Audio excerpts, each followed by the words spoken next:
చంద్రశేఖరేంద్ర సరస్వతి స్వామివారు కంచికామకోటి పీఠాధిపత్యంలో ఉండగా 13వ ఏట చాతుర్మాస్యాలు మొదలు పెడితే 100 సంవత్సరములు చేశారు. అంటే 87 సంవత్సరములు చాతుర్మాస్యాలు చేశారు. అంటే వారు నమస్కరించవలసినటువంటి వారు ఈ భూమండలం మీద లేరు.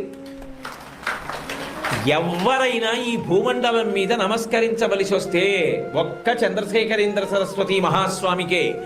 ఆయన నమస్కరించవలసిన వాడు ఇక లేరు. అప్పుడు ఏమనాలి? చూశారా నేను ఏ స్థాయికి వెళ్ళానో అనాలి. ఆయన ఏమన్నారో తెలుసా? ఇది చాలా అపురూపమైన విషయం కదా అన్నారు. ఒకసారి ఆయన దగ్గరికి వెళ్ళి ఆయన అన్నారు, అవును, నిక్కచ్చిగా అపురూపం. ఎందుకో తెలుసా? నేను కలియుగంలో పుట్టడం నా అదృష్టం, త్రేతాయుగంలో పుట్టకపోవడం నాకు గొప్ప వైభోగం అన్నారు. అదేమిటి?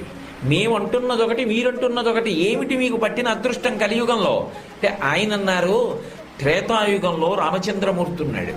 రామచంద్రమూర్తి నరుడిగా భూమి మీద నడయాడాడు. 16 గుణములతో శోభించాడు.